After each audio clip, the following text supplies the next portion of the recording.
Bien-aimés dans le Seigneur, bon, shalom, shalom, shalom, shalom, oyo. Bon, mais ça n'a Kolanda Bisso déjà, oyo, comme déjà habitué à Kolanda Bisso, puis à quoi bénéficier.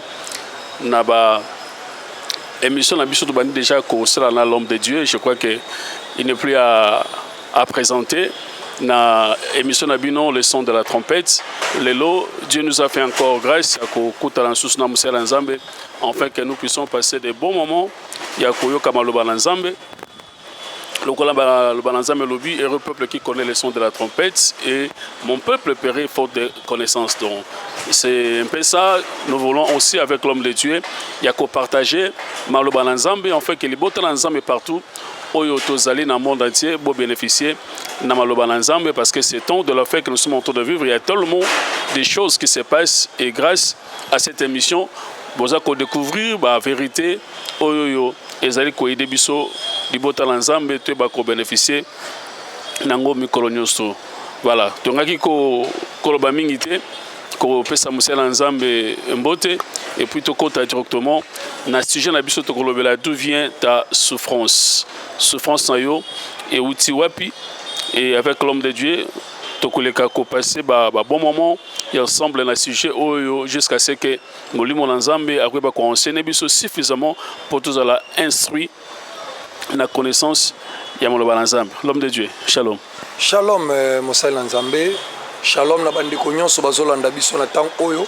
Kimia ya tata ezala na bino. Yesu Masia ayeba na kobatela mabota misala ba famille et kimia vraiment ya kolo ezala na bino tozana esengo. Il y a présenté les sous-émissions à Mokola Lelo pour enseigner Bana Nzambe, Jean 8:32. Vous connaîtrez la vérité et la vérité vous affranchira. Alors Tozoya à travers la parole pour le peuple Nzambe bazala enfranchi. Nanzela il y a vérité qui est la parole et la parole qui est Jésus-Christ de Nazareth. Donc merci beaucoup. Merci l'homme de Dieu. Tolinga qui te parlait là. Na sujet na biso to lobela mikolo sur d'où vient ta souffrance libota nzambe baza kolanda biso misusu peut-être bazara ignorant misusu ba yebite est-ce que la souffrance truc qu'on définir on a nous premièrement ndenge nini pe souffrance ngo e wutaka ndenge nini pe en fait ta vie et comment en fait souffrance dans la vie d'une personne et bandaka ndenge nini pour muto vivre la souffrance ou bien c'est Dieu qui a préparé, ou bien, je ne sais pas, mais je sais que dans la profondeur avec l'émission de l'autre, on va découvrir dans la question-réponse, on va se déranger à l'angle, mais on va éclaircir les bottes à l'ensemble pour avoir la connaissance, il y a Maloba, merci beaucoup, na mutuna otuni biso, bana Nzambe, tolobaka tango nyonso, koki kosakana na nyonso. Mais au kosaka na ngote za makama molimo. Alors makama molimo ba sakana na ngote parce que so sakani na ngo sakani directement na présent, au sakani pe na futur na yo et puis au leka inaperçu sur la terre or oyaki là avec une bite avec un objectif au Nzambe atindela ko na kata mokili au réaliser. Alors soki au sakani déjà na vie spirituelle to na makambo eza spirituel, alors au sakani directement na mission na yo oyo olinga ko sana sena moy oyo. Alors, à ce qui concerne la souffrance, souffrance c'est ça na ba lolenge belé oyo et ya kanabo moya moto topé se manifesta kanabo moya moto. Alors la souffrance est liée na ba forme belé mais racine na yango c'est le diable. Nzambe na biso oya tinda biso na kata mokilo atinda biso to souffrité. O ya Nzambe ezalaka épreuve. Nzambe amemaka biso na souffrance te mais akotisaka biso na kati épreuve na école moko oyo mutu il faut akota po azala enseigner et puis ayeba ko comprendre importance na ye ou bien utilité na ye soit valeur na ye oyo Nzambe atindeli na se na mokilo ayeba kosala. Donc ya Nzambe ezalaka épreuve. Alors épreuve na souffrance etambolaka mwa ndenge moko ekendaka na ndenge moko na épreuve ya Nzambe okosanga lipa okosanga elamba kolata na souffrance pe okokota ozangi lipa elamba kolata pe ezate na kati épreuve okoleka pe na ba difficulté ozanga garantie ya ozanga esika kovanda souffrance pe ekomema yo po ozangi garantie ozangi pe esika kovanda mais différence na yango et c'est différence saka na mutu oyo azana Jésus ya liboso ko ayamba Yesu ko mokomo bix na ye ya mibale oyo différence saka souffrance na épreuve ezali dimension ya vie ya prière au mutu aza nango vis-à-vis na nzambe dimension wana ekoasire ye ekomatisa na kondima kati na ye epuis ekobanda koasire ye ke na situation azotraverse eza na eloko moko ya malamu eza liboso akosimba yango ya mibale eza lisusu ntango mutu aza na kati ya vie ya prière aza na kati ya bonzambe ata azoleka na basituation moko boye azalaka na kimia osenti mpena la paix du cœur ezali basituation eza très compliqué mais ebotola ye kimia te la eza basigne oyo elakisaka ke mutu wana aza na kati ya épreuve mais aza na kati ya souffrance te ozomona epuis nzambe azoloba na kati ya bible abi aucune tentation ekoki kokomela biso sans ke nzambe na biso afungolela biso porte moko boye ya kobimelela c'est-à-dire okoleka na kati ya batemps moko eza très compliqué mais nzambe obanda otikelo mwa porte moko obanda kozwa mwa mopepe mpona kofaire sentir yo ke eza souffrance te mais ezali épreuve moko azobenda yo mpo ozonga na objectif moko oyo aza nango besoin ou soit azobenda yo mpo oréaliser mission oyo atindaki osala sur cette terre ou soit azobenda yo olongwa na vie païenne ou bien olongwa na mokili oyo averie ou soit azobenda yo mpo azongisa conscience na ocomprendre ke eloko ozosala eza yango te nde atindaki osala ozonga na oyo azalaki nango besoin donc c'est un peu ça par rapport à basorte ya basouffrance ou bien baexplication à ce qui concerne la souffrance maintenant na ndenge tozolobela d'où vient ta souffrance eza lokola mutuna mutu azotuna c'est-à-dire pasi na ngai ezouta wapi to mpe bapasi tomonaka eutaka wapi alors eza na mwa baplace ebele oyo tokotambola nango na lisungi ya molimo mosantu po ete bana na nzambe bacomprendre souffrance eza na eutaka ndenge nini mpe eza na baporte ebele oyo ememaka basouffrance. Merci. En fait, sans plus tarder, est-ce que maintenant, d'où vient la souffrance? Forme nango, porte nango, ezaka ndengenini, ezaka nini, pour avoir place na vie ya mutu, pe mutu bana ko vivre maintenant, influence, impact nango vraiment na vie ya mutu. Merci beaucoup. Alors, to kotimba la moko na sujet na biso tozobela d'où vient ta souffrance. Alors, première souffrance otongi tolobela bisike utelaka ya liboso ezali la souffrance qui est liée à la désobéissance de la parole de Dieu. Bato ebele pe ba comprendre te amoy ka vie changer makambo komiso ezo simba te akomokanga bato bandoki tata mwasi noko mama lek papa biso bayebisaki biso azalaka na misala mabe te voisin lupangu tozalaka oui. Eza na ba raison o ekoma ilaka pe biso na bapasi musu par rapport de ça tokokoma tokokita mais tolingi to bandana na oya liboso la désobéissance à la parole de Dieu et même makape pasi na via bato les gens ignorent et même makape la désobéissance à la parole de Dieu et kokoti sa souffrance na vie na yo et kozongisa yo même au mataki même au tombo maki okwei et kokomiso pe inutile na société et comme ça peut inutile na mission ton na ministère c'est-à-dire aux pasteur au théaka mais au bungisa biloko moko boya bonzambe kati na oyo banda faire vivre yo au tikali pasteur aux oté ya menaka ta vie à souffrance désobéissance à la parole de Dieu et ça peut moko biloko ememela ba tout passe na vie alors poto kende mulai penzate tozotanga makomi na nzambe tozala mkanda Genèse tobandi penana ebandeli Genèse chapitre 2 verset 15 à 17 so komi na osepela osunga biso na lecture wana po to interprétaka mbala moko 15 à 17 Genèse chapitre 2 verset 15 à 17 okene malema toke Genèse chapitre 2 verset 15 à 17 bilobi l'Éternel est Dieu prit l'homme et le plaça dans le jardin d'Éden pour le cultiver et pour le garder. 16. L'Éternel est Dieu donnant cet ordre à l'homme. Tu pourras manger de tous ces arbres du jardin. 17. Mais tu ne mangeras pas de l'arbre de la connaissance du bien et du mal, car les jours où tu en mangeras, tu mourras. On se comprend. C'est-à-dire, à Genèse chapitre 2, 15 à 17, bazolo belabiso déjà tant on zamba sali moto. Tozongi ne bandeli pour batu ba comprendre que désobéissance à la parole de Dieu et ko cause ba dommage ebele na vie. Ebele na vie. Nzambe asali Adam, asali na Ève. Bible lobi atie bango na kati elanga na kati jardin d'Éden atie bango na kati jardin d'Éden. Alors Bible lobi objectif ya liboso nzamba tiaki bango kuna ezalaki po bazala cultiver. Soko tel na ba version mususu balobaka former. Ba version mususu balobaka pour être éduqué. Au moins dans la version la Bible les a la version belé place mususu balobi cultiver, place mususu babi former, place mususu balobaka pour être éduqué, place mususu au moins dans la version mususu babi pour être instruit. Alors objectif ya Nzambe tango atiaki muto ezalaki wana a instruire ye, a former ye, a éduquer ye. Alors parmi éducation to instruction ya Nzambe to formation na ye vis-à-vis na mutu ayebisaki ye biloko nyonso topesi yo lia simba sala nyonso oyo olingi na biloko nyonso eza na mokili oyo napesi yo na Eden. Mais à ce qui concerne l'arbre de la vie, de la connaissance du bien et du mal, komeka kosimba te kolia yango te. Là ce n'était pas un homme qui parlait, c'était Dieu.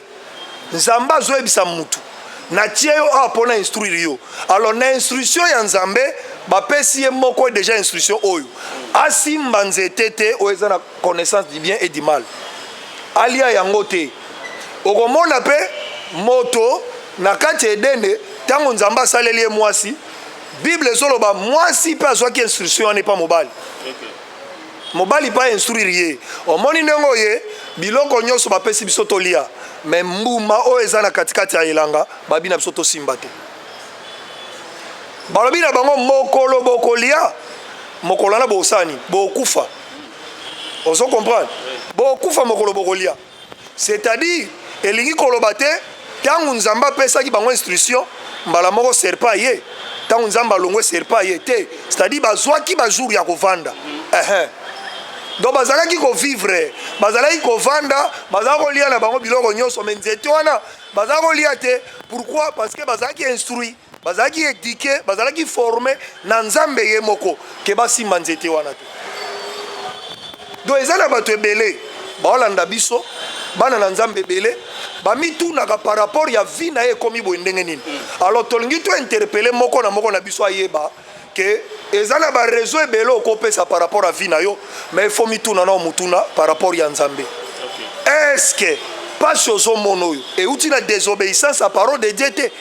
Nzamba lobela ka nini, Nzamba bengela ka na musala nini, et puis Nzamba tinda ka wapi, Nzamba yebisa ka nini. Ozaka kana kati eloko Nzamba yebisa ka yo to solongwe. Est-ce que ozo continuer ko sala mission Nzambe ndenga pesa ka ou bio sotiki? Est-ce que makambo zo sala sikoyo eza makambo Nzamba yebisaka osala to po kotina makambo mususu? Alobi na bango bolia te bavandaki pe bazolia te. C'est-à-dire ezali na moment où bazali ko obéir la parole. Au moment où bazali ko obéir, la vie était là, la mort n'était pas. Ils avaient tout, ils vivaient en tout et ils étaient bien. Pas ces zalate, nzale zalate, kozang zalate, ben inquiétude zalaki te. Pourquoi? Parce que babandaki ko obéir à la parole de Dieu. Mais Bible lobi nini na simba na yango désobéissance yaki osani et yaki kokota. Alors on a toqué directement dans Genèse plutôt chapitre 3 au bandika na 1 tosukane na 6. Nathalie Malabalanzambe. Belobi, le serpent était le plus rusé de tous les animaux des champs que l'Éternel Dieu avait fait. Il lui dit à la femme, Dieu a-t-il royalement dit, vous ne mangerez pas de tous les arbres du jardin? D. La femme répondit au serpent, nous mangeons des fruits des arbres du jardin. Mais quant aux fruits de l'arbre qui est au milieu du jardin, Dieu a dit, vous ne mangerez point et vous ne toucherez point, de peur que vous ne mouriez. 4. Alors le serpent dit à la femme, vous ne mourriez point. Mais Dieu sait que les jours où vous mangerez, vos yeux s'ouvriront et que vous serez comme les dieux, connaissant le bien et le mal. La femme vit que l'arbre était bon à manger. Papa, to soukana awa. Ok. To kita wana nde pena place to vandeli. Ok. Balobi serpent ye komeka bango. C'est-à-dire après des années, to ebite so ezalaki ndenge ni ntango wana na ndenge ezalaki mais to analyser yango. Nde to loba examinons cette affaire. To ngi to examiner après des années, après des mois. Satan ye. Tangu Satan ye komeka bango. Ayebisi bango. Est-ce que nzamba pekisi bino biloko nyonso? Satan ayebaki ke baza na interdit moko eza na kati na bango. Ayebaki. Nzambe apekisi bino biloko nyonso abi bapekisi biso biloko nyonso te babi tolia nyonso mais nzete wana babi to simba te. Homme de Dieu, frère, servante, serviteur de l'Éternel, esengelo yeba et ana biloko mususu basimbaka te. Ok. Ezana maka mususu okokota pete. Ok. Et ana biloko mususu même ezotindika yo kende kosala yango te. Ok. Parce que les jours okoluko sala, les jours là on comprendre que nzambe wa benga yo, nzambo apeso musala, même na physique okufite, mais spirituellement okokufa potika l'épave. Ok. Parce que batu musu bakanisaka atambola mabe, asala makama mabe, a vivre na kata mabe, lokola zo pema pona ye, a sentir ka azamvi. Ngoluka. Nzokande spirituellement ça kufa. Ok. Atika l'épave ya pamba sur le plan physique. Parce que tous a des morts, mort spirituelle, na mort physique. Alors on continue à la vivant sur le plan physique, mais sur le plan spirituel aussi kufa. Alors bina bango nzamba yebi mokolo bokolia bokokoma na mayele lokola ye. Misu na bine ko fungwama. So landi pe bien au mona ke sata ko sa bango te po misu fungwama. Ok. Ok. Misu pe fungwama ka. Alors sixième de ces Pélissangai. La femme vit que l'arbre était bon. Et l'eau memi passe, peso meme la batu souffrance. Na vie à l'élo. Pour la désobéissance à la parole de Dieu. Et ça parce que batu bazo mona arbre ça kitoko. L'arbre était bon à manger. Et l'eau bomi église, il y a RDC. Église, il y a Congo. Et continue à kata potopoto, la kata trouble. Parce que les hommes de Dieu, au lebati kalana, ainsi dit l'Éternel, au tata pesaka bango, babandi koluka kolula arbre. Bakomo lula nzete. Ba ministère ya bato ebelo zo monawa. Ils ont impacté les sous-soutés parce qu'ils ont oublié la parole. Première parole Christ appelle ça bango. Première parole au basalaka alliance na nzambe pour bakotela kata musala. Arbre kitoko na yango ememi bango. Balandi kitoko ya nzete parce que bamoni bambuma na kati eza ya kitoko pona kolia. Ndo moni pasteur abandaki côté ya repentance. Wana ndeza message nzamba pesa kaye. Mokolo bakutanaka il obéissait à cela. Peu importe les vents, peu importe les difficultés, les problèmes, abandonné côté à la repentance, a changé à côté. Mais l'élo, à cause de l'actualité, l'église est commis androïsée, évangile est commis à hypaté, l'église ya kolo est commis à iPhoné. Alors, pasteur moyati que la repentance, exact, il n'est pas même accueilli. Papa. La désobéissance à la parole de Dieu. Nzambe abenga mutuna musala na ye. Nzamba pesa mutuna musala na ye. Na musala nzambe polyvalent zalaka te. Même Messi aza meilleur joueur du monde mabetaka 11. Nano abeta 3 te. Abeta na 4 te, abeta na 5 te.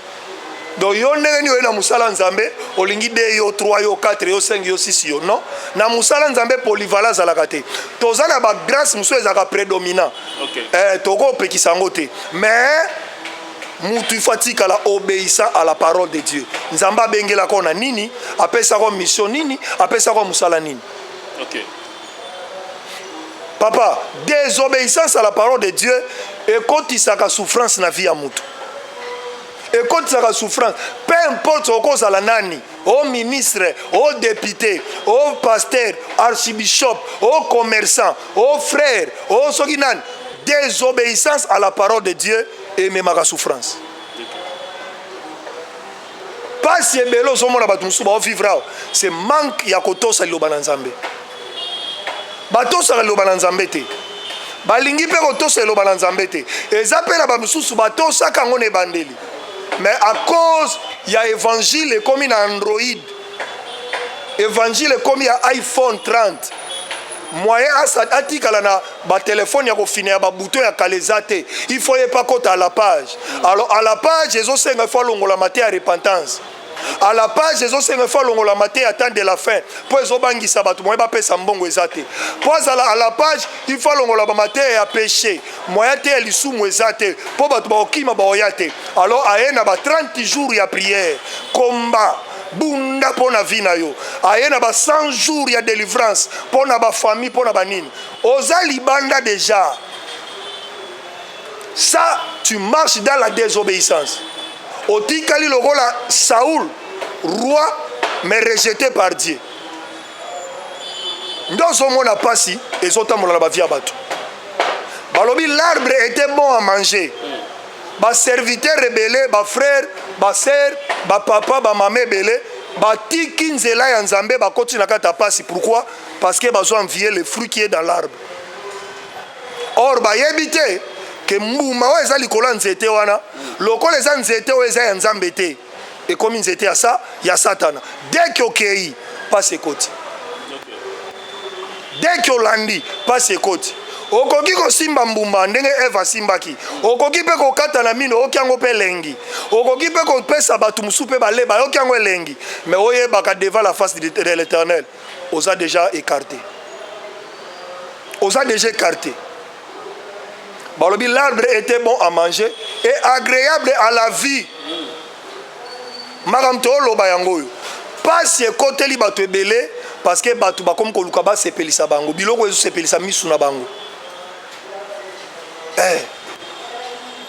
Ndo moni pasteur aki osimba kisi parce que amonaki muninga sombi prado aki koluka tu na ye mosher ozwaki yango ndenge nini mosher po la yebise ke Yesu mutapesa gabi Yesu apesa inga te ya wana lakso place na zwaki pasteur pa landi baki olakse place na zwaki azwelaki yango nde na okoma pede. Okay. Muningane mobali nda bimaki na nde bapesaki prado wana aye na on église azoba le Seigneur est en train de faire de grands miracles, le Seigneur m'a béni avec ce jeep et il m'a promis encore il fera de plus grandes choses. Si ma mikolo bo mona Range Rover nzokande l'éternalité pédérasme na ye wana nde ezopesa jeep ezopesa ba prado ezopesa ba Range Rover. Tout ça là azotanga kombo à Christ pour influencer bino pe bomona arbre eza kitoko bo pusana parce que c'est agréable na misu tango kokende souffrance ekoti. La désobéissance à la parole de Dieu ekoti si pasi même na mboka na biso Congo, même na gouvernement na biso mboka ezoko ko avancer te tozoko ko décoller te.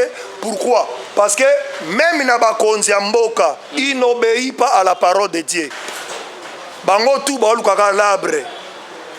Donc la désobéissance pardon dans la parole de Dieu ils ont qui peut être que aux chrétiens ou aux pas chrétiens. Ni des chrétiens l'homme de Dieu. Comment lui peut savoir que ça c'est en fait il y a un des alliés de Balanzambe na ça ko c'est Nzamba lobela bango peut d'une façon ou d'une autre ou comment? Quand ndengo tsolobana. Cependant Dieu parle tantôt d'une manière, tantôt d'une autre. Tant que tu as livré na ba profond sommeil. Verset wana eza uniquement pour na ba chrétien te. Ndoto esalima pour na mututu. Mututu alota même chef de l'état so tuni azaka na bandoto alota. Même avant koma wana, tam supa zaki na bandoto alota. Ba ministre, ba député, bazana bandoto pe balota. Soki déjà ndoto alota que c'est réalisé étant païen. Penses-tu vraiment que zaki nzambe te mutaleka na nzela ne pas lobele loko wana? Eza nzambe. Tout le monde nzamba lobaka. Bible lobi na psaume 150. Tous ceux qui respirent l'eau l'éternel. Au monde ata magicien. Soko baye abimi na balabala, ako emane pe Yesu azali awa Yesu. Échanger le côté. Tout ceux qui respirent, l'expiration là, loko les ya nzambe. Pema ya nzambe, nzambe atika mutu nyonso aza na temps moko boye akumisaka ye aza na temps moko boye areconnaîtraka ye. La désobéissance à la parole de Dieu ezali porte ya munene ekotsaka pasi na vie ya bato tokende tosilisa et qu'il était précieux pour ouvrir l'intelligence kaka nzete wana ezalaki kitoko mpona ofungola mayele. Elle prit de son fruit et en mangea et en donna aussi à son mari qui était auprès d'elle et il a mobali azalaka wana ntango mwasi amoni nzete kitoko amoni eza précieux bamoni yango pene ofungola bato mayele akanga loboko ndenge nini papa déjà basi bamoni yango kitoko basi bamoni yango deya kitoko bamoni yango eza agréable bamoni yango eza précieux mpona kolia mpe mpona kofungola bato mayele. Mwasi abuki ale apesi mpe mobali mpe ale soki tika na so omona babimbala moko miso na bango mpe fu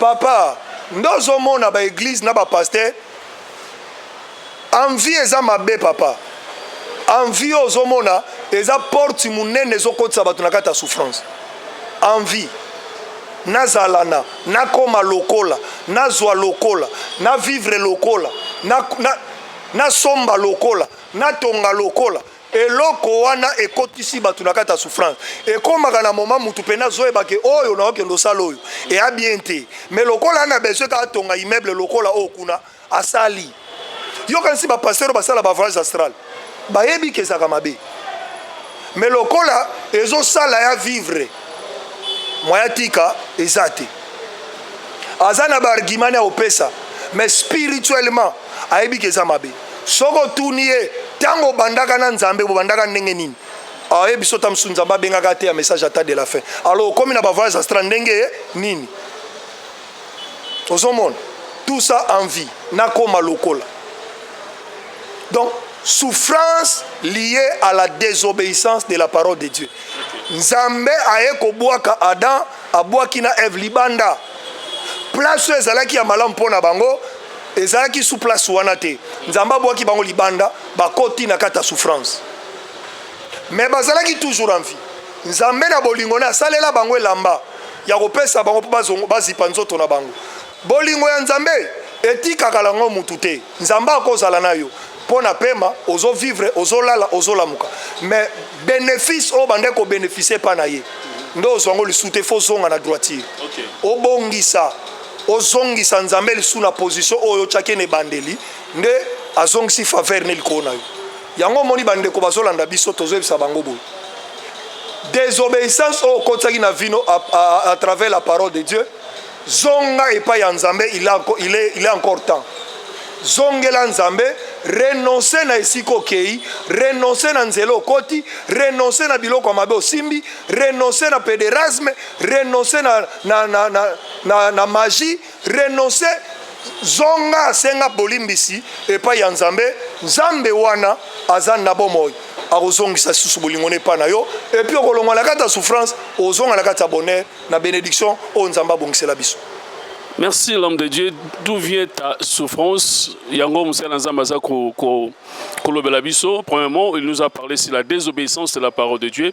Ok, la parole de Dieu, moi je croyais seulement que désobéissance, en gros, ils allaient répondre à chrétien. Ok, équipé en gros, la chrétien ou non chrétien, Moutonios, Oyo, Azako, Yoka, Malobalanza, mais d'une façon ou d'une autre, et gros à par vision, et gros à la par voie audible. Nzambalobela Moutonios tout, mais il suffit seulement de détourner dans cette voie, Namaloba, Oyo, Nzambalobelayo, et que provoquer souffrance dans la vie et que la moins passe au moins que yomoko ozala o reconnaître que na quoi qui n'a mbeba avec désoir pas nzambe na zonga et pas nzambe na bongisa pour être na zonga nzela moko oyo esengeli. Mais l'homme de Dieu souffrance songo en fait kolandayo na ye kozwa bakamoko en fait c'est très important oyo pousser na réfléchir par rapport à souffrance d'où vient ta souffrance olobi loko moko basala nzambe mususu o baza ko envier banvier désobéir na maloba na nzambe bake kokota na baloge mpo bazwa ne fiske position oyo bango baligelaki et yango eza koprovoquer désobéissance par rapport ya se détourner vraiment na vision na bango liboso to na maloba na nzambe oyo apesa bango liboso. Mais tant baza kokota na souffrance wana, j'ai l'impression c'est comme si la souffrance en gros souffrance na ba vie na bango au lieu que bon la ngaki o éclairci place wana. Est-ce que avoir la souffrance ngo baka que revivre la vie a passé ou bien souffrance et zappé tu peux avoir tout mais tu en train de souffrir. Merci beaucoup na mutuno tuni toke na 1 Samuel chapitre 15 na bandeko o bazolanda biso obandi pena na 1 osukisi yango tina 22 tel meza mulai moi totanga mulai nango nyonso pende zate. Alors biso tozotanga kaka 10 et puis totangi 22. 1 Samuel chapitre 15 10 et puis sauter ma motangi 22. Mais na bandeko tanga ngo mobimba ko banana 1 ti na suka nango pour comprendre lo neza na kati. 1 Samuel chapitre 15 verset 10 Belobi. L'Éternel adressa la parole à Samuel et leur dit, la 10, la sauté maman la Nakitamuke, voilà.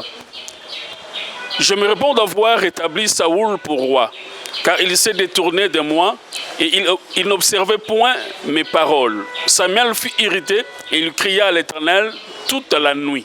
Vous comprenez? Nzambe mutazoyeb sa Samuel. C'est-à-dire bato bakotanga histoire onde tobina 1 15 tiko 1 kokita ba comprendre makama one euti. Mais Nzambe azoyeb sa Samuel. Kobondela te na sija Saoul. Kolela pete na tina ya Saoul.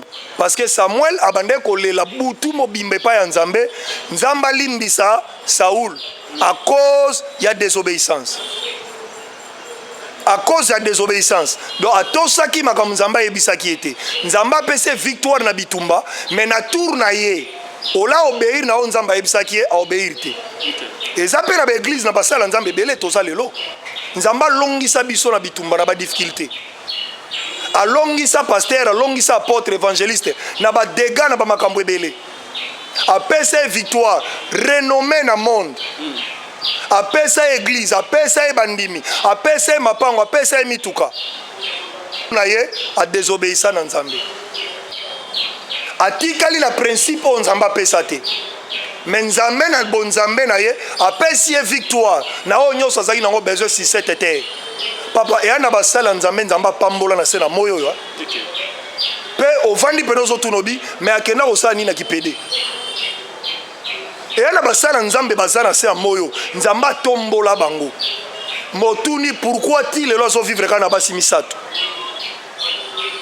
et elle a basala Nzambe ana se na moyo Nzamba visita bango mais ozomi tuna akoti na loge ko luka nini azana franc-maçonnerie ko sa nini ezana ba pasteur papa so ba vandi ba vandi oteya o ngaku na osana oteya te na olo bapelo te ba yebi ko fungola parole ba yebi ko fungola makomi même to pesi sujet oya ote ya biso a ote ya tamsu ko lekangai mais ozotuna azaka sina secte ko sa nini c'est-à-dire même na connaissance na intelligence Nzamba pesa ye mais na tour na ye Nzamba zozela de obéissance na o Nzamba chakati na ye pour produire ba fruit. Mais hier y na mukili Nzamba pese victoire Nzamba tombole Nzamba saleli mais atondi te akeko lukaka arbre oyo ezo pese pour ça kolia or eloko azo lukalia wana azana ngwe belé de Nzamba sa pesa yango alia ndenge nyonso alingi tale loko ebwakisa adana Eve libanda jardin kambuma ya pamba mais bazana zamba mobimbe tondi biloko ebele alia kango na forme nyonso mais kaka lokoso eloko moko wana alingi ateka na Nzambe abungisa likabo Nzamba pesa ye Barbie abondeli butu mobimba Nzamba solo a regretté pourquoi tchaki Saoul roi. Ezana ba papa bato ebele. Ezapena na ba papa ebele Nzamba so regretté pourquoi pesa ka bana wana. OK. Ezapena na ba mama ebele Nzamba so regretté pourquoi na pesa ka libuma bota bana ya boy. OK. Ezapena na ba sali ebele Nzamba so regretté pourquoi na pesa mosalo likaboy. Ifaki na pesa mtu mususu. bano efaki na pesa bango ata la famille mosusu ya mama na kuna asambelaka bondelaka lukaka nga butu lokola moi me nakanga libumune na pesa ebana te na pesa oyo na bolingo na nga bonzambe na kanisa ete mosusu bano ndenge boti azala na bango basala bango asala bametala lelo ozomona alors nzambe na bonzambe na ye na vende ya lobi nini na vende ya lobi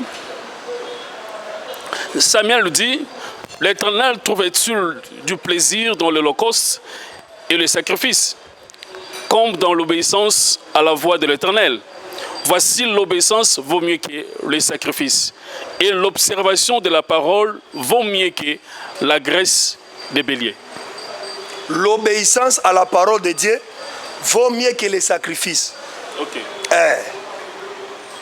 Ngana bundi tro na musala nzambe. Ngana bandi musalo banda bomwana. Na sacrifia vi na nga mobimba na musalo yo. Oui, tokoko tango lutite. Mais il faut yebaka et ala muta sacrifia vi na koleka yo azali. Okay. Jésus-Christ de Nazareth. Amen. Le Paraclétos. Le Saint-Esprit, le Dieu de maintenant. Après ça, nous avons pour yo, pour biso, pour l'humanité mobimba. Jésus-Christ de Nazareth. Alors, tant que yo solo bake, na se sacrifier jeunesse nanga mobimba pour na servir Nzambe. To sepeli, ezakitoko. Mais est-ce que tu obéis à la parole de Dieu? C'est ça aussi le problème. Okay. Quand tu sacrifies ta jeunesse pour Dieu, il faut obéir aussi à ces dieux-là. Mais quand tu n'obéis pas à ces dieux-là, tu vivras dans la souffrance malgré tes sacrifices. Ok. C'est-à-dire, au moins, nous sommes en dîme l'église. Ataza na basi 3 azala ba makango asala kindumba pour lui quand il appelle ça 10 mwana nzamba zomona e bundela ngai e bundela ye e bundelo koma nzamba kwa ko bundelo popesi dim nzamba kwa ko bundelo popesi offrande nzamba kwa ko bundelo po osombe l'église lupangu te nzamba kwa ko bundelo sozo tambola na kobanga ye papa so ezapo na biloko ndefo nzamba bundela lango bato. Il faut pas bounder la paix à Michael Jackson, pas qu'il ne feloté. Il faut pas bounder la paix à Mobutu, maréchal. Ndeba tu baba qu'il ne feloté, qu'il ne peut feloter. Donc ils ont battu, oh ba pesa biloko. Ils ont battu, ba sala ba don ya danger na sena moi oh. Mais baza ba candidat en fait. Pourquoi? C'est parce qu'ils n'ont pas obéi à la voix de Dieu. Ils n'ont pas marché à l'obéissance de la parole du Seigneur. Alors, si vous avez un pesa, semé, somba appartement, somba place pour l'église, et bandako gangue pa ya nzambe. Papa, toyo kakango, église a témoin de Jéhovah. Papa, ba Michael Jackson, daza sponsor numéro 1. Moutabanda au financé pour batonga ba église wana, eza Michael Jackson. Toyo kango, ta papa, atuna papa ina salle ni papa bangabi, tchela biso ka ba église na biso partout. A financer kambong. Mais comment tu as financé l'église modèle wana mais lelo baloba azana en fait. Pourquoi gangate écoute celo là? Osomon. Vaut mieux l'obéissance que le sacrifice. Malamotosa parce que so zoto sans nzambe peu importe makambo ekokoma et aux la souffrance te et aux la épreuve nzamba zo peso ba leçon zo peso ba comment vivre. OK. Mais si tu as la désobéissance à la parole de Dieu, tu vas souffrir. Tu vas souffrir. Et puis souffrance, c'est lié à la forme belle. C'est lié à la forme belle. Papa, tu as là. Je suis chance de pasteur Kakoyo, oh, bazaka pédé. Papa, ba souffraka. Avant de mutuka okumba, mais tam susu, avant d'abienter. Okuta tamsa okuma mutuka za mupanza tengama tamsa okuta ba kumba ye ya vanda kana sima na sima ngope azada na musu na kiti me achesu musu mususu avandela poazo ko vanda biente. OK. Bazala ba souffrance papa ba souffraka intérieurement moye ba lobango boye ezate passer sa koti souffrance oyo tolobela ezaka na aspect ya moto olala libanda azangi te okoza na immeuble me osouffri yo kasi bato ebele batonga baimmeuble oyo ntango abimaka na butu aliaka nye yo kasi basouffraka te azolia souffrance yango wana na moi azo apparaître bon mais na butu alingaka butu eya te parce que azomonaka ndenge akende osukuma dal alia souffrance azosouffrir ozomona mosusu mpe ozomona alingaka butu te na mbongo na bomengo azwa etindikaka ye kaka akende obima na bana bato baminere akende obima na bavierge aza marie me alukaka basi mosusu ya mabala abimaka na bango mpo abendaka bamoto wana basepelaka na bavie wana te mais ils n'ont pas le choix parce que esprit na bango ekota deya na kati ya biloko wana ozomona soki totangi verset mosusu mpo tokende ya koshite tozaka na 1 Samuel chapitre 16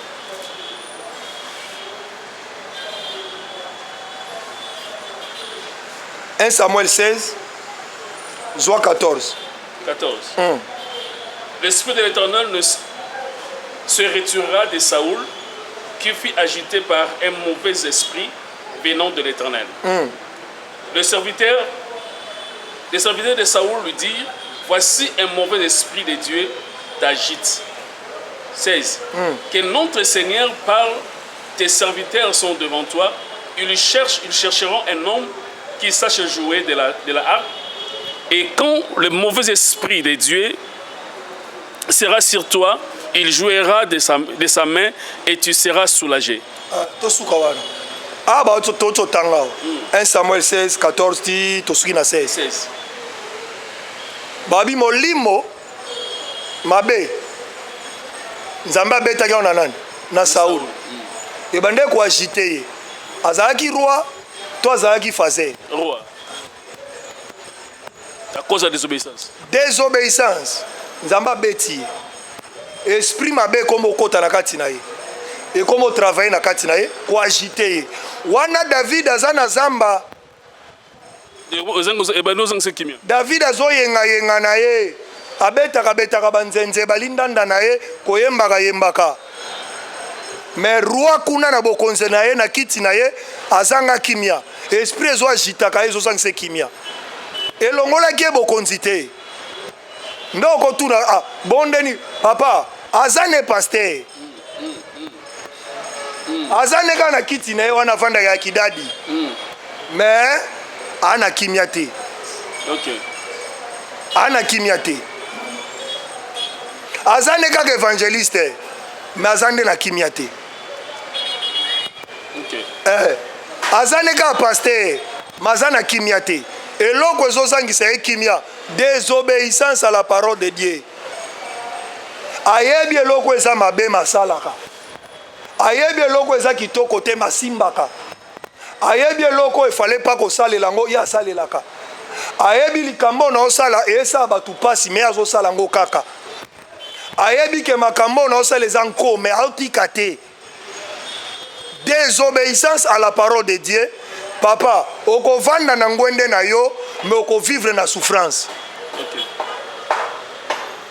désobéissance à la parole de Dieu et okovanda na biloko na yo mais ozokota na ofungolaka dal désobéissance à la parole de Dieu okozala na ba amer na otambolaka nango na moi mais na butu ozalaka mwasi ya moninga no mobali désobéissance à la parole de Dieu ekosala yo ozala impatient ya kozela temps favorable ya nzambe o bénéficier lipamboli ya nzambe o vivre nango malamu parce que ya nzambe ezalaka na oke chagrin soko patienter manque ya patience ekosala yo obima na nzela ya nzambe ekolongola yo kimia ekotisi souffrance na vie na yo la souffrance qui vient de la désobéissance de la parole de Dieu. Désobéissance à la parole de Dieu, papa, et memela tarbato belé ba souffrir. Basala nzambe belé. O monana azana église amunene mais a forcé. Ma pambolio bande ko na pété et ya li souté. Ba to ba partenaire bazako soutenir rien na pété. Basala li souté. Ndo mona pasteur akoma azanga mbongo lipa te, azanga na mbongo lipa, mbongo megate. Po benga kaka. Mama obwakinga mikolo yo. papa otiki ngai ye bokanisa musala na osala mais bato azobenga wana ne bandeli tanga bando tambola na nzambe bato wana nde baza ko benge bango moko bato wana nde baza ko tindele mbongo bango moko bato wana nde baza ko soutenir ye bango moko mais lelo désobéissance à la parole de Dieu kotikati na ye yenda komo benga bato wana akomi ko plaider akomi ko lela ko senga ba pesa ye papa ti okomi na niveau wana okozonga te homme de Dieu ti okomi na makambo wana o comprendre te que oza libanda okozala agité par l'esprit de l'Éternel jusqu'à ce que David a quoi soit place wana so comprendre te. Merci l'homme de Dieu jusqu'à ce que David a quoi soit place wana à cause de la désobéissance il y a Malouba Nanzambe. Donc, moi, Nanzambe, serviteur de Dieu, servant de Dieu, il faut tout ça là très attention. Namalouba, oh, Nzambaza, Kolobela Biso. Et surtout, il y a quoi obéir, Namalouba. Il y a Nzambe, Ndenge Nzambe, c'est que Josué, ne te détourne ni à gauche ni à droite. Tu dois agir fidèlement selon ce qui est écrit. Obéir à la voix et à la parole de Dieu. Il y a un écomémayo, na ba dimension, oh, Nzambe, Aza Kozelayo, oh, comme si tu es désobéi, Namalouba, Nzambe, yango nous a provoqué encore au ezali ba souffrance na ba vie na biso. J'ai aimé quelque chose que l'homme de Dieu a dit, la souffrance n'est pas seulement comme on n'a pas si kozanga mbongo kola libanda. Okoza rozolia ozomela lokola Saoul, mais tu es agité. Ozangi kimia, butum ozangi kimia. Ozotam dans la voiture, mais qui m'y a été à cause de la désobéissance. Donc il faut faire très attention. Donc en conclusion, désobéissance ou bien souffrance ezali ba effet ya ko désobéir na maloba nzambe. Donc tout à fait nengo tsoloba. Souffrance musu ba basana ngolelo ezabe effet ya biloko wana. Il y a désobéissance à la parole de Dieu. C'est-à-dire tellement comme ça nzambe muninga nzambe akoma camarade na ye même à ça de n'importe quoi, il alors il s'en fout de tout. À côté déjà na kata passe. Mais le la télé magate yaka, le la yemba kaka, le la beta aka mbunda, le la beta aka sente, pour lui azomo la azali. Bariti me le kimite, son yambunde zananu, drume zananu, koyembe zananu, kote zananu. Pour lui azomo la nzambaza. Lokola azoma tananu ka zamba, makasa okende kofuta transport intendant c'est ça. Pour lui azomo la tout va bien. Or kende azobosana. Homme de Dieu. Et loko moko sengelo yeba. Omoni corne. Ezaka na wile tondaka. Nde basopela kango dawi na mutu. Pona coordonner akoma roi. Mais ezana basali nzambe belé. Corne na se toboka. Alors etangaka muke. C'est le moment tant ozoka mateya, ozoka loba na nzambe ou bien ozomona bakambo ezalaka liboso na o komi siko eza différent. Banda de ako comprendre que mafuta ezotanga. Okozala surpris. Corne tikali polele et puis carrière ici libela. Oui le komi sec. Na ope bungi. Mwinda ya oto bande kolalela ngo kala na epoka Mobutu. O basenga na libala ba lampe. Et cause à la paix sili nango carbe sili nango mazout. Mais ti jouana soke garda ki moi mafuta. Et banda ko continuer ko pela. Alors keba kolanda tango zomo na mwinde zopela ningisa ko eba soki pétrole eza. Soko moni pétrole eza te remplacer libela. Sinon te et quand te loka moto brou o sutuka boebo subo komi 23h 1h 2h 3h mo que le somba pétrole ezate ministère de Koti Mobulu vipe silindengwana oso comprendre alors kolo apambola biso kola za na bino zonga na nzela ya nzambe zonga kotosa makambo na nzambe zongela principe ya nzambe o apesaka biso ne bandeli salela yango peu importe nyoso ekokoma na vie na yo et ozala souffrance te ozala preuve o ekomema yo na futur na ozala meilleur.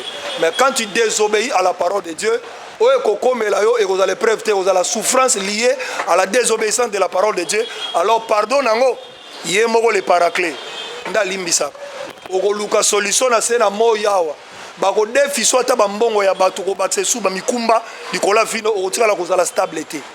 Zonge pa ya nzambe yenda ko stabiliser yo poto sukisa nazo sukisa na verset moko. Deutéronome chapitre 30 verset 19. Awa na commenter te to sukisa nango kaka. Deutéronome chapitre 30, verset 19. Totanga on a komona Yesu. J'apprends aujourd'hui en témoin contre vous le ciel et la terre. J'ai mis devant toi la vie et la mort, la bénédiction et la malédiction. Yoga siko bolingo nzambe. Alors bien, atie biso ba témoin entre le ciel et la terre.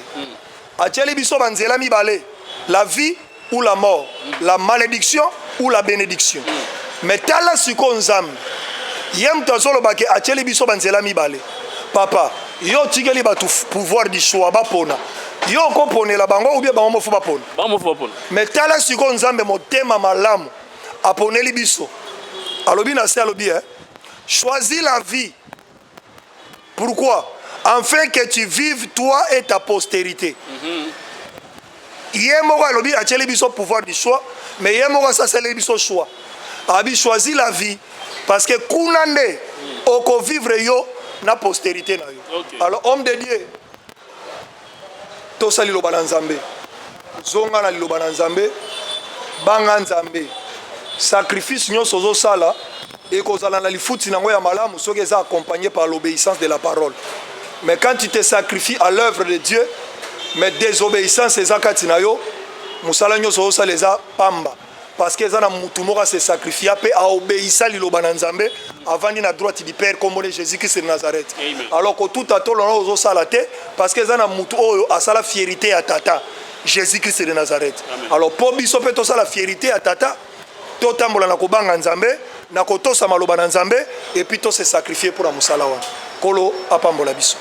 Merci l'homme de Dieu. Heureux le peuple qui connaît le son de la trompette.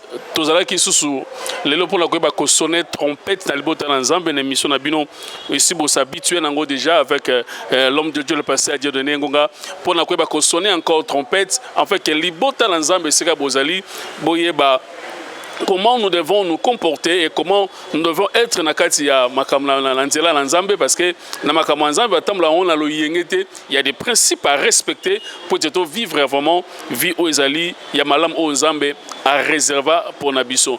Voilà, tout ce qui est nabiso lelo na première partie de l'émission nabiso d'où vient ta souffrance. Je crois que avec l'homme de Dieu nous allons continuer na épisode mususu.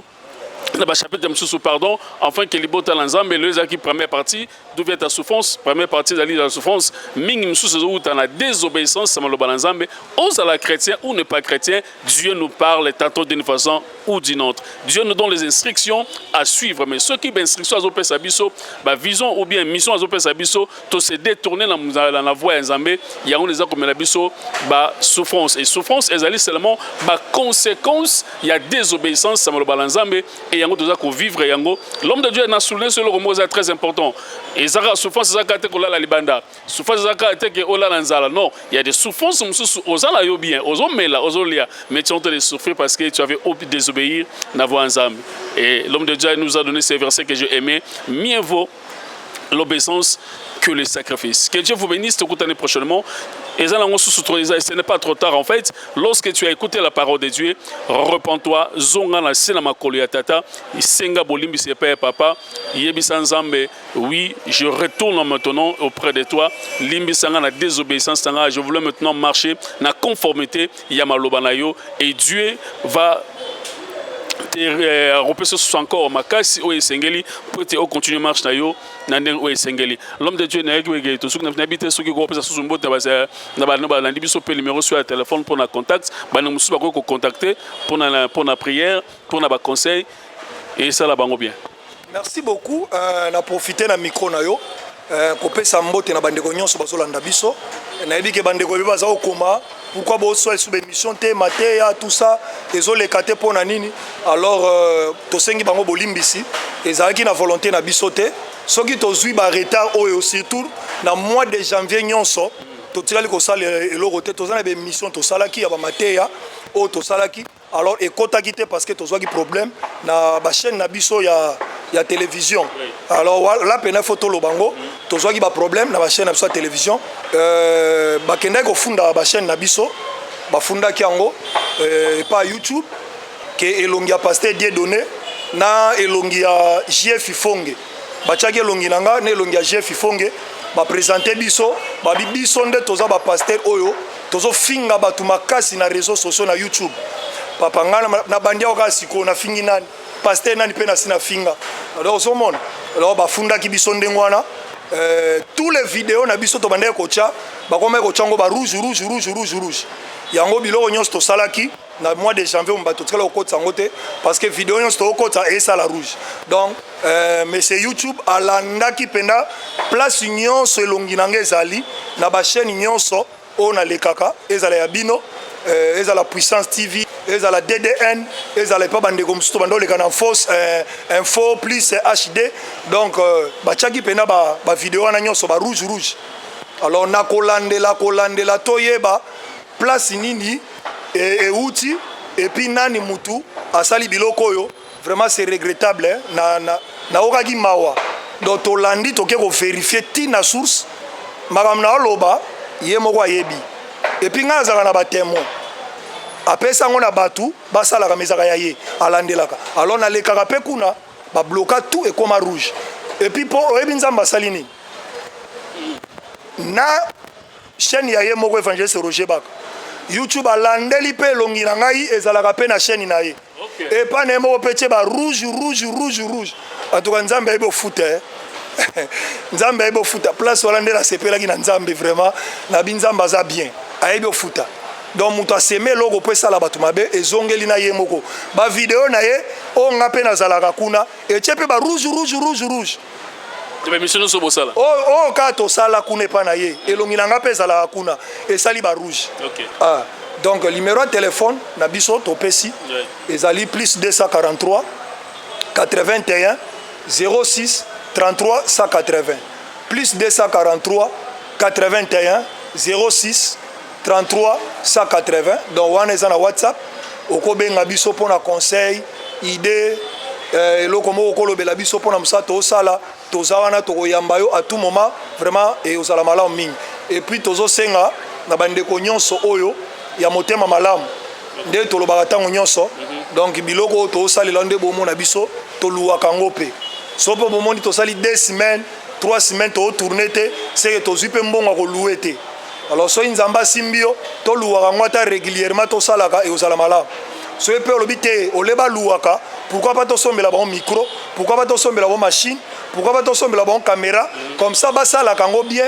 bateyaka biso baintercession baprière banini ezala kitoko mingi kolo akoyeba na kopambola yo merci beaucoup. Merci l'homme de Dieu, merci l'homme de Dieu. Oui, c'est vrai, on avait eu ce problème il y a ma vidéo, mais Dieu a fait grâce que nous avons une activité normale pour nous kosala musala nzambe par ces médias ndenge nzambe a pesa biso cette fardeau ya ko ba kosala musala nzambe voilà to soki sina biso awa to pesi bande ko nyonso mbote boza ko na biso partout dans le monde au baza ko soutenir pe waza pour soutenir musala nzambe nous sommes là pour na soutenir œuvre de Dieu pour dans to kende bi boso par la grâce de Dieu voilà to kotane prochainement pour na ko continuer ba leçon na biso na chaîne na bino misana kolanda et vous s'abonner encore massivement s'il y a des questions des suggestions nous sommes là pour encore répondre biso enfin que tu vas s'améliorer malembe pour na musana nzambe ki liboso voilà tokutani prochainement nzambe apambola bino nzambe a sala biso encore bolamu tokutani bye.